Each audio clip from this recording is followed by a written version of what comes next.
Assalamualaikum warahmatullahi wabarakatuh. Hai teman-teman, aku Sandrila Hadunia dari jurusan Biologi Universitas Andalas. Kali ini aku akan menjelaskan materi yaitu tentang penyusun sel tumbuhan. Yang pertama yaitu ada dinding sel, di mana dinding sel adalah matriks ekstraseluler yang menyelubungi tiap sel sebagai pelindung dan pembentuk sel. Bagian dinding sel tersusun dari selulosa di saat sel muda dan mengalami lignin saat sel mulai menua. Dinding sel hanya ditemukan pada tumbuhan. Kedua, vakuola. Organel sel satu ini merupakan sebuah ruang yang ada di dalam sel dan berisi cairan seperti rongga yang dilapisi suatu membran. Kalisosom yang ada di dalam vakuola berperan dalam melarutkan berbagai zat penting, seperti enzim, lemak, alkaloid, garam mineral, asam, dan basa. Vakuola memegang peranan yang cukup penting dalam sel tumbuhan. 3. Mitokondria, organel dengan membran ganda yang ditemukan pada sebagian besar organisme eukariotik. Mitokondria menghasilkan sebagian besar suplai adenosina trifosfat atau ATP pada sel, yang digunakan sebagai sumber energi kimia. Yang keempat, plastisida adalah salah satu organel pada sel-sel. Organel yang paling dikenal dalam bentuk yang paling umum, kloroplas, sebagai tempat berlangsungnya fotosintesis. Organ plastisida merupakan organ yang hanya dimiliki tumbuhan saja. 5. Lisosom merupakan organel yang berperan dalam kegiatan fagostik karena di dalam lisosom banyak terkandung enzim pencerna hidrolitik seperti protease, nuklease, lipase, dan fosfatase. Secara umum, fungsinya ialah untuk menguraikan molekul-molekul. 6. Mikrotubulus adalah organel sel. Di dalam sitoplasma semua sel eukariot berupa silinder panjang yang berongga dengan diameter luar kira-kira 25 nm dan diameter dalam kurang lebih 12 nm. Panjangnya beragam dari beberapa nanometer sampai beberapa mikrometer. Mikrotubulus terdiri dari molekul-molekul bulat protein globural yang disebut tubulin, yang secara spontan bergabung pada kondisi tertentu membentuk silinder panjang berongga.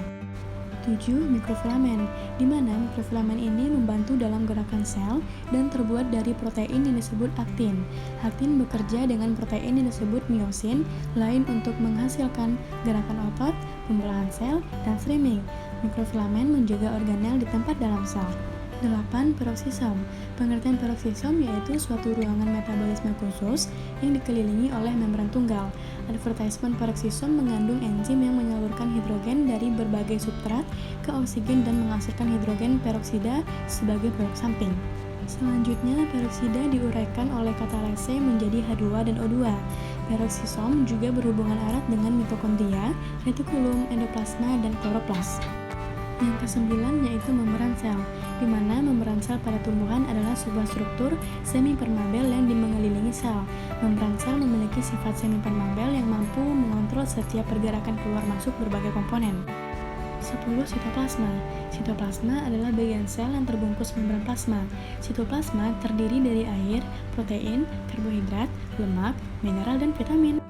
Sitoplasma berfungsi sebagai tempat penyimpanan bahan kimia sel yang penting bagi metabolisme sel, seperti enzim-enzim, ion-ion, gula, lemak, dan protein.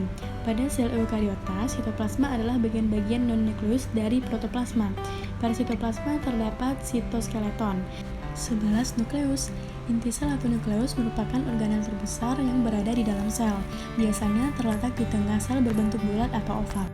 Fungsi inti sel antara mengatur semua kegiatan sel, mengatur sel, dan menyimpan informasi genetika pada tumbuhan.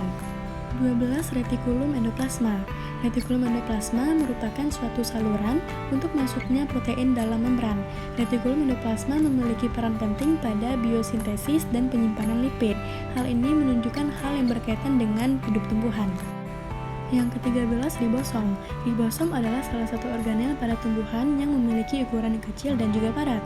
Fungsi ribosom pada sel tumbuhan adalah sebagai tempat berlangsungnya sintesis protein. Ribosom juga terdiri atas dua bagian, yaitu subunit besar dan subunit kecil.